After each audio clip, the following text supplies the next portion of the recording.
Daily. Taste the Daily. Dindigul மாவட்டம் எழுவனம்பட்டி கருப்பணசாமி கோவில் ஆடிப்பெருக்கு விழாவில் கொதிக்க அடுப்பிலிருந்து இறக்கி வைக்கப்பட்டிருந்த ரசம் பாத்திரத்தில் தவறி விழுந்து படுகாயமடைந்த 2 வயது ஆண் குழந்தை மருத்துவமனையில் சிகிச்சை பலனின்றி உயிரிழந்தது. இது தொடர்பான விவரங்களோடு இணைகிறார் எமது செய்தியாளர் ஜோதிகுமார். வணக்கம். மேலும் விவரம். வணக்கம்.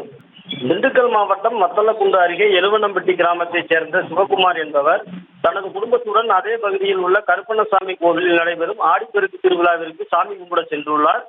திருவிழாவில் அவரது 2 வயது குழந்தை மற்றொரு குழந்தையுடன் ஓடிப்பிடித்து விளையாடியதாக கூறப்படுகிறது. அதே வேளையில் கோவில் அருகே பக்தர்களுக்கு அன்னதானம் வழங்குவதற்காக சாப்பாடு சமையல் செய்து கொண்டிருந்தனர். விளையாட்டு ஆர்வத்தில் குழந்தைகள் சமையல் செய்யும் பகுதிக்கு சென்று விளையாடிய போது கொதிக்க அடுப்பில் இருந்து இறக்கி வைத்திருந்த ரசப்பாத்திரத்தில் ஒரு குழந்தை எதிர்பாராத விதமாக தவறி விழுந்ததாக. இதனை அடுத்து கோவிலில் இருந்த மக்கள் உடனடியாக காயங்களுடன் குழந்தையை மீட்டு பெரியகுளம் அரசு மருத்துவமனையில் சிகிச்சைக்காக அனுமதித்தனர். இதனை அடுத்து மருத்துவமனையில் தொடர் சிகிச்சையில் இருந்த குழந்தை சிகிச்சை பலனின்றி உயிரிழந்தார்.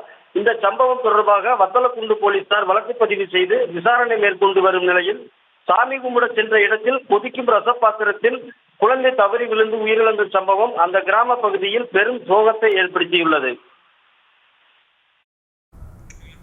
விவரங்களுக்கு நன்றி ஜோதிகுமார்.